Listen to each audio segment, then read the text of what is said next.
अस्सलाम वालेकुम नाजरीन मैं हूं लाला मुर्तज़ा और आप देख रहे हैं मेरा यूट्यूब चैनल।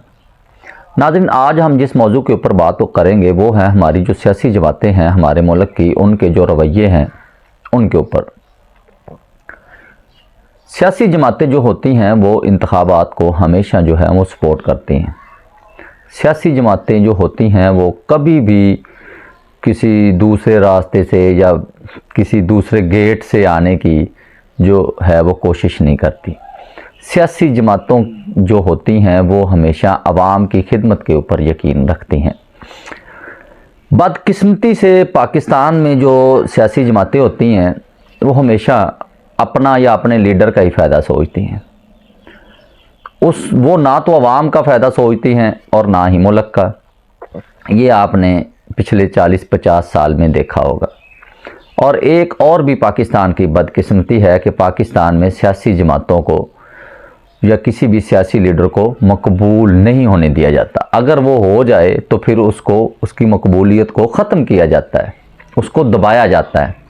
ये भी एक बदकिस्मती है, क्योंकि पाकिस्तान ऐसा मुल्क है जिसका नाम तो इस्लामी जमहूरिया पाकिस्तान है, लेकिन इसमें हमेशा जमहूरियत की हौसला शिकनी की गई है। किसी भी सियासी जमात को, किसी भी सियासी लीडर को जितना भी को मकबूल हो, उसको आज तक पाकिस्तान के अंदर 5 साल पूरे नहीं करने दिए गए। जबकि एक मार्शल लॉ, एक डिक्टेटर, एक आमर जो आइन को तोड़कर हुकूमत के ऊपर कब्ज़ा करता है, वो अक्सर ही 10 साल पूरे करके जाता है। ये भी हमारी एक बड़ी बदकिस्मती है और हमारी सबसे बड़ी वजह जो है हमारी मईशत कमज़ोर, हमारी अदब इस्तेहकाम की यही है कि नाम हमारा इस्लामी जमहूरिया पाकिस्तान है और जमहूरियत नाम की चीज़ बड़ी मुश्किल से मिलती है इधर। जबकि हमारे हमसाया मुल्क में देख लें आप, हम एक ही दिन आज़ाद हुए हिंदुस्तान और पाकिस्तान।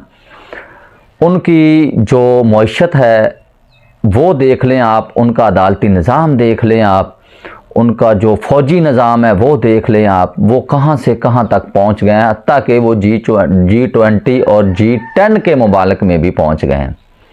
जबकि पाकिस्तान अभी तक 75 सालों में IMF से ही जान छुड़वाने में कामयाब नहीं हुआ। कभी कोई डिक्टेटर आता है वो कहता है कि मैं पाकिस्तान को IMF से निकाल दूंगा, कभी कोई सियासतदान कहता है, लेकिन सियासतदान बेचारों को तो 5 साल जब मौका ही नहीं दिया जाता, जब पूरे नहीं करने दिए जाते, जब इख्तियारात नहीं दिए जाते, हत्ता कि सियासतदान जो है, बड़े बड़े सियासतदान यहाँ तक कहते नज़र आते हैं तो हम तो अपनी मर्ज़ी से एक मशीर नहीं रख सकते, फिर उनको गिला भी उतना ही बनता है। अगर पाकिस्तान की सियासी जमातें जो हैं वो सिर्फ जमहूरियत के ऊपर, या उनको सिर्फ इतना पढ़ा दिया जाए, इतना बता दिया जाए कि आप एक इस्लामी जमहूरिया पाकिस्तान के सियासी लीडर हैं, आप क्यों डीलें करते हैं, आपको क्यों जेलों में डाला जाता है, ये अपने आप से सवाल नहीं करते, बल्कि ये सियासी जो लीडर हैं वो एक दूसरे को ही जेलों में डालते हैं। ये जमहूरियत की बजाय, मैंने पहले भी आपको कहा, हमारी बदकिस्मती ये है कि जमहूरियत की बजाय या जमहूरियत को सपोर्ट करने की बजाय हमारे जो सियासी लीडर हैं वो अपने आप को और अपने कारोबार को सपोर्ट करते हैं। किसी भी जमहूरी मुल्क में आप देख लें, जो मुहज़्ज़ब जमहूरी मुल्क हैं, अमेरिका, बरतानिया, ईरान, हिंदुस्तान, इनमें कहीं भी कोई जो सियासी ख़ानदान है जो वो कारोबार नहीं करते अपना। और हमारी बदकिस्मती ये है कि हमारे जितने हुक्मरान हैं वो सबसे पहले आके अपनी मिलें और कारोबार इस्टेब्लिश करते हैं। मिसाल मैं आपको दे देता हूँ कि 1980 में जब मियाँ नवाज शरीफ सियासत में आए तो उनकी इत्तेफाक फाउंड्री के अलावा कोई मिल नहीं थी, उनका कोई कारोबार नहीं था, उनकी पाकिस्तान से बाहर 1 इंच भी ज़मीन नहीं थी। जैसे जैसे वो पाकिस्तान के अंदर हुक्मरान बनते गए, उनकी मिलों में, उनकी टेक्सटाइल सेक्टर में, उनके पोल्ट्री फार्म्स में, उनके कटा फार्म में, उनकी हाउसिंग सोसाइटीज़ में, उनकी लंदन जायदादों में इजाफा होता गया और पाकिस्तान नीचे को जाता गया, यानी कि पाकिस्तान मकरूज़ होता गया। ये बात मैं आपको बताना भूल गया कि 1980 में पाकिस्तान मकरूज़ नहीं था। 1980 में पाकिस्तान के अंदर अमेरिका का जो डॉलर रेट था वो 6-7 रुपए था। ये है हमने तरक्की की, यानी कि पाकिस्तान में सिर्फ पाकिस्तान के सियासी ख़ानदान ही तरक्की करते हैं, या ब्यूरोक्रेसी के जो ख़ानदान हैं उनके कारोबार, उनके किसी मुल्क में जाके आप देख लें वहाँ के सरकारी अफसरान या ब्यूरोक्रेट कारोबार नहीं करते, और इतने इतने वसी कारोबार तो बिल्कुल भी किसी के नहीं हो सकते जितने पाकिस्तान में हैं। हाउसिंग सोसाइटीज़ इतनी बड़ी बड़ी जो बनाई जाती हैं, आप आसफ जरदारी ख़ानदान का देख लें, आप जुल्फ़कार भुट्टो के दौर में वो इतने मकबूल थे, उनकी कितनी शुगर मिलें थी, उनकी कितनी टेक्सटाइल मिलें थी, जुल्फ़कार भुट्टो की कितनी जायदादें थी दुबई में, कोई भी नहीं थी। लंदन में जायदादें थी, नहीं थी। और उसके बाद आप देख लें अब क्या हो रहा है। इसीलिए मेरा आपसे कहने का मकसद है, हाँ अगर एक मैं नाम ना लूँ तो वो ज़्यादती होगी। साबिक़ वज़ीर आज़म इमरान खान 26 साल से सियासत में हैं, वज़ीर आज़म भी बन गए, खैबर पख्तूनख्वा में भी उनकी 8 साढ़े 8 साल हुकूमत रही, पंजाब में भी 3.5 साल हुकूमत रही, लेकिन उन्होंने कोई मिल नहीं लगाई, उन्होंने कोई शुगर मिल नहीं बनाई, उन्होंने कोई टेक्सटाइल मिल नहीं लगाई, उन्होंने कोई हाउसिंग सोसाइटी नहीं बनाई, उन्होंने कोई लंदन में जायदाद नहीं खरीदी, दुबई में बंगले नहीं बनाए। अगर हैं तो कोई साबित करे, लेके आए। लेकिन पाकिस्तान में सब सियासतदानों को बराबर ही गिन दिया जाता है, यानी कि इख्तियारात सियासतदानों को दिए नहीं जाते और सारा ब्लेम सियासतदानों के ऊपर आता है।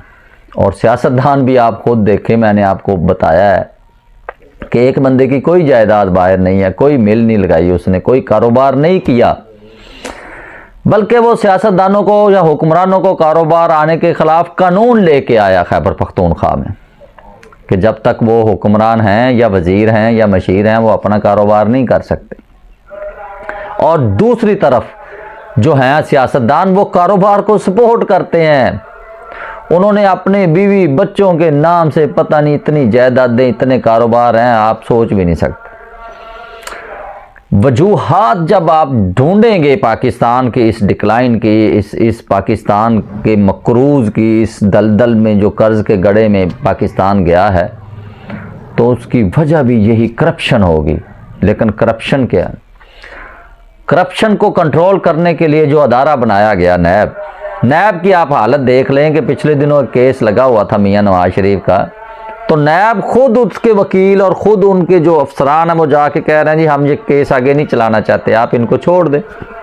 ये हालत हो गई है नैब की, यानी कि नैब के ऊपर भी रिटायर्ड अफसरान जो 60 साल पूरे करके अपने, जिसको एक महकमे से निकाल दिया जाता है कि अब आप फारग हैं भाई जाएं आराम करें, उसको दूसरे अहम महकमे का सरबराह लगा दिया जाता है। यानी कि हम नैब के या हम करप्शन को कंट्रोल करने वाले इतने सीरियस हैं कि उसका सरबराह हम वो लगा रहे हैं जो पहले ही रिटायर्ड हो चुका है। रिटायर्ड लाफ का मतलब आपको है कि जाओ अपने, वो कहते हैं कि ना पोते पोतियों के साथ खेलो, अब आपकी उम्र नहीं रही काम काज करने की, उसको नैब जैसे इदारे का सरबराह लगा दिया जाता है। और इतनी मुराद, लाखों में तनख्वाहें देखा। पाकिस्तानी जो हैं, ख़ासकर एशियन जो हैं, उनके दो ही शौक़ हैं, वो बड़े जुनून के साथ, एक तो वो सियासत और एक क्रिकेट। दोनों का ये हाल कर दिया है कि पाकिस्तानी अब इन दोनों से ही चालू हो चुके हैं। यानी कि आइन में है कि 5 साल बाद इंतखाबात होने ही होने, और पाकिस्तान में अभी तक कोई पता नहीं इंतखाबात होने। और हालांकि मार्शल लॉ में ऐसा होता है, ये अभी मार्शल लॉ भी नहीं लगा, फिर भी इंतखाबात का कोई पता नहीं है कब होने या नहीं होने। फिर कहते हैं अवाम मायूस ना हो। काश्तकार का हाल देख लें, उसकी फसलों का रेट 3 गुना कम कर दिया गया। किसी भी अदारे में जाके देख, खाद नहीं मिल रही। यकीन करें, मैं पिछले 3-4 दिन से खुद कोशिश कर रहा हूँ, खाद नहीं मिल रही। अफसरान को फ़ोन करते हैं, वो कहते हैं अच्छा जी देख लेते हैं, खाद आई नहीं है। यानी कि अफसरान जिन्होंने खाद डीलरों को किसी उनके ऊपर को कानून लागू करना है, वो उनकी वकालत कर रहे हैं कि बेचारे खाद डीलर क्या करें जी, उनको नुकसान हो रहा है ये, यानी कि वो उनकी वकालत कर रहे हैं। ऐसे वकालत कर रहे हैं जैसे खाद डीलरों के साथ उनका हिस्सा हो, शेयर हो उसको। ये हालत है। लाइसेंस, ड्राइविंग लाइसेंस, आपको बता दूं कल एक दोस्त के साथ जाना हुआ बोरेवाला में, लर्निंग सर्टिफिकेट बनवाना था कि हम ड्राइविंग का। सुबह गए फिर भी लाइनें लगी हुई हैं, दोपहर को गए फिर भी, शाम को गए फिर भी, फिर थक हार के वापस आ गए। चलो यार, अब सुना है कि ऑनलाइन हो रही है, कोई रजिस्टर ऑनलाइन करवा देंगे। यानी कि पूरी तहसील, मेरा ख्याल में कुछ 17-18 लाख की आबादी के लिए एक इतना सा दफ्तर है उधर। फिर कहते हैं जी लोग लाइसेंस नहीं बनवाते। कौन है जो 2-2 3-3 दिन जाके लाइनों में लगे सिर्फ लर्निंग सर्टिफिकेट के लिए। पहले हर थाने के बाहर हमारे गग्गो मंडी में इधर गाड़ी आती थी, वो ख़त्म कर दी कि पेट्रोल नहीं है, डीजल नहीं मिल रहा। यानी कि जो आवाम को सहूलत थी, जो इधर गाड़ी इमरान खान के दौर में, उस्मान बुज़दार के दौर में शुरू हुई थी कि करैक्टर सर्टिफिकेट और ये जो छोटे छोटे मसाइल हैं, ये एक उनकी गाड़ी के अंदर ही सारी सहूलतें थी, वो इधर आ जाती थी, वो भी ख़त्म कर दिए। पेट्रोल नहीं है, यानी कि आम आदमी के लिए इनके पास पेट्रोल डीजल नहीं है। और ख़ुद इनकी गाड़ियां पहले से 3 गुना बढ़ गई हैं, सरकारी अफसरान की, सरकारी ये जो हुक्मरानों की, उनकी भी प्रोटोकॉल बढ़ गए हैं इनके, लेकिन आम आदमी के लिए कुछ नहीं है। आम आदमी को जो इमरान खान के दौर में आम खवातीन के वज़ाइफ लगे हुए थे 14,000 रुपये, वो ख़त्म कर दिए गए, कट कर दिए गए, 8 के 9,000 अब दे रहे हैं। महंगाई पहले से बढ़ा दी, वज़ाइफ कम कर दी, डबल नुकसान आम आदमी के लिए। आइन में आम आदमी का इतना जिक्र किया। आप बिजली के बिल देख लें कि 200 यूनिट तक बिजली की बिल में कीमतें नहीं बढ़ती थी इमरान खान के दौर में, उनको रियायत दी जाती। अब 200 से कम वालों को भी 35-36 रुपए पर यूनिट के हिसाब से बिजली का बिल आ रहा है। यानी कि IMF भी खुद कहता है कि इनको रियायत दें यार, ये गरीब हैं 200 से कम यूनिट वाले, लेकिन ये कहते हैं हम नहीं देने। ये तजर्बाकार वजीर खजाना लेके आए थे हम लंदन से, इसहाक डार को, वो ये कुलिया लगा गया कि जिसका 200 यूनिट है उसको भी वही रेट लग रहा है। किससे कहें जाके, किसके सामने अवाम बेचारी रोए। अवाम के पास एक ही हथियार होता है बदला लेने का, अपना गुस्सा निकालने का, वो होता है इंतखाबात, बैलेट पेपर। वो उनसे छीन लिया गया, यानी कि छीन लिया गया है ना। जो पिछले साल इलेक्शन होने थे 2023 में, वो 2024 में ले गए और अभी भी नहीं पता। अभी भी लोग ये चहमगोइयां कर रहे हैं कि अमेरिका फैसला करेगा कि इलेक्शन करवाने हैं या नहीं करवाने। आसफ जरदारी जैसे लोग जो अपने आप को बड़ा जमहूरियत, ये वो पता नहीं क्या क्या नारे लगाते, वो खुद कह रहा है कि इलेक्शन आगे कर दें। मुस्लिम लीग नून जमहूरियत की चैंपियन, वो कह रही है इलेक्शन आगे कर दें। मौलाना फजलुर रहमान वो कह रहा है इलेक्शन आगे कर दें।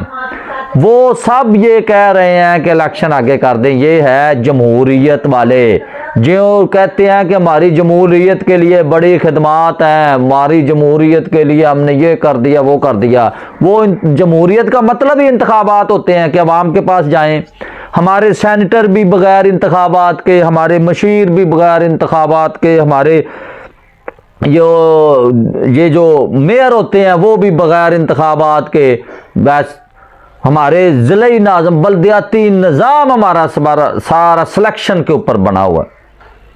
यानी कि जो KP में इमरान खान ने वो कानून साजी की, वो जो मेयर है वो डायरेक्ट अवाम के वोटों से आता है, लेकिन बाकी सूबों किसी ने नहीं ये जहमत की। इमरान खान ने जमहूरियत के लिए कहा था कि EVM मशीनें, लोग इलेक्ट्रिक मशीनों के ज़रिए जदीद तरीके में जाके वोट कास्ट करें। इन्होंने कहा हमें नहीं कबूल। इन्होंने आते ही पहले सबसे पहले वो ख़त्म की। यानी कि ये हैं जमहूरियत के अपने आप को चैंपियन कहने वाले। जब इनकी नीयत ये है तो फिर हम आगे कैसे जा सकते, फिर हम हमारे दुश्मन इंडिया का मुकाबला कैसे कर सकते हैं। वो पंजाबी की मिसाल है, जिंदे घर दाने उनके कमले भी सियाने। सबसे पहले मुआशत होती है। हमारी मुआशत का हाल देख लें कि हर साल हमने कर्ज़ों का सूद देने के लिए IMF के पास जाते हैं। हर साल हमारे खर्चे इतने हैं कि हम सोच नहीं सकते। एक एक अफसर को 10-10 गाड़ियाँ, सरकारी गाड़ियों का इतना खर्चा है, सरकारी बिजली का इतना खर्चा है, सरकारी गैस का इतना खर्चा है, आवाम के लिए बचता ही कुछ नहीं है। सिर्फ अफसरान, वुज़रा, मशीरान, सेनेट आप देख लें 104 से ज़्यादा मेंबरान को पाल रही है, एक भी वोट लेके नहीं आता कोई। एक मुझे उसका आम आवाम को फ़ायदा बता दे कि सेनेट का ये आम आवाम को फ़ायदा है, ये सेनेट ने आम आवाम के लिए ये भलाई की है। सेनेट अरबों रुपए का हर साल वो हमें टीका लगाता है। क्या इस अदारे का क्या जवाब बनता है पाकिस्तान में, आप बताएं। अगर बनता है उसको रखना है तो फिर वोट लेके आए आवाम के, पता चले। ये सिलेक्शन तो नहीं ना होनी चाहिए, जिसको सिलेक्ट कर लिया सेंटर बना दो जी, आवाम के ऊपर बैठा दो मशीर। ये पिछले दिनों पीडीएम की हुकूमत थी, यकीन करें लोग, अवाम, अखबारात, मीडिया सब ने इतना छोड़ डाला कि सेंचुरी 100 के करीब मशीर वजीर कबीना बनाई हुई थी, तजर्बाकार वजीर आजम शहबाज शरीफ ने, लेकिन उसके कान तक जूं नहीं दिखती, वो और बढ़ा देता था। जब ये खबरें लगाते थे कि इतनी हो गई है कबीना, इतना पहले मुल्क गरीब है, वो 2-4 का और नोटिफिकेशन कर देता था। ये हमारी सोच है, यानी कि हमारी सोच ये है कि ना कोई इन हुक्मरानों का रिश्तेदार रहे, ना कोई दोस्त रहे, सबको नवाज दिया जाए, लेकिन आम आवाम का सेहत कार्ड भी ख़त्म कर दिया जाए। सेहत कार्ड जैसी कितनी बड़ी सहूलत जो आवाम से, वो भी छीन ली जाए। अवाम के गरीब बच्चे जो यूनिवर्सिटियों में पढ़ते हैं उनकी स्कॉलरशिप भी छीन ली जाए। अवाम का किसान कार्ड भी छीन लिया जाए। अवाम को जो इमरान खान के दौर में डीएपी और यूरिया खाद के ऊपर सब्सिडी मिलती थी वो भी छीन ली जाए, लेकिन अपनी मुराद में इजाफा कर दिया जाए, अपनी एक्सटेंशना बढ़ा दिया जाएं। रिटायरमेंट का कोई नाम ही नहीं लेता। रिटायरमेंट जैसे ही करीब आती है हाथ पांव मारने शुरू कर देते हैं, फिर एक्सटेंशन ले लेते हैं 1-2 साल। हालांकि आप खुद देखें कि सरकारी मुलाजम 30, 35, 40 साल सर्विस के बाद वो तो बेचारा दिन गिनता है कि मैं रिटायरमेंट हूँ, मैं घर में जाऊँ। ये पाकिस्तान वाहिद मुल्क है जहाँ पे रिटायरमेंट के बाद भी आप देखें हैं, पाकिस्तान का आप रिकॉर्ड निकाल के देखें कितने अफसरान हैं जो एक्सटेंशन के ऊपर चल रहे हैं। कैसा जमहूरी मुल्क है, फिर भी अवाम उम्मीदें लगा के बैठे हैं कि ये तरक्की करेगा, ये इंडिया का मुकाबला करेगा मईशत में, इंडिया से आगे निकलेगा, ये ईरान का मुकाबला करेगा, ये अफ़गानिस्तान का मईशत में मुकाबला करेगा, ये बांग्लादेश में का मुकाबला करेगा। बांग्लादेश देखें हमसे आज़ाद होके हमसे कितना आगे निकल गया मईशत में। हमारी सबसे रीढ़ की हड्डी ज़राअत है, हम उसको तबाह करने के ऊपर तुले हुए हैं। फसलों के रेट 3 गुना कम कर दिए हैं, खाद बीज स्प्रे 3 गुना बढ़ा दिए हैं, डीजल। ये चाहते क्या हैं ये अवाम जो है, ये अवाम के पास इसलिए नहीं जाते कि इलेक्शन में हम जाके क्या बताएंगे अवाम को। अवाम अब सोच रही है, अवाम इंतज़ार कर रही है इनका कि ये आए इलेक्शन के मैदान में। ये नहीं आ रहे और आएंगे भी नहीं, आप देख लेना। जब तक ये अवाम का बंदोबस्त नहीं करेंगे, ये अवाम के ऊपर और पर्चे नहीं करेंगे झूठे और उनका कचूमर नहीं निकालेंगे, तब तक ये इलेक्शन में नहीं आएंगे। ऊपर से चीफ जस्टिस साहब हमारे कहते हैं जी बात भी नहीं करनी इलेक्शन के ऊपर, इलेक्शन तो होंगे। ये नहीं कहते कि जिन्होंने इतना लेट किया उनको मैं कटहरे में लेके आऊंगा, कहते बात नहीं करनी बस। यानी कि अपना नहीं, गलती का जो सुधारना वो सुधारना। जिन्होंने 90 दिन में इलेक्शन नहीं कराए, आपके पास इख्तियार है, कानून है, आइन में लिखा, उनको क्यों नहीं आप सजा दे रहे? किस कानून में लिखा है कि आइन तोड़ने वालों को बख्श दिया जाए या उनका केस ना चलाया जाए या उनको रहतें दे दी जाए? क्या ये रहतें आप मुफ्त में दे रहे हैं या ये रहते किसी वजह से दे रहे होंगे ना? आप क्यों दे रहे हैं ये रहते? जिन्होंने 90 दिन में इंतखाबात नहीं करवाए उनको क्यों नहीं सजा दे रहे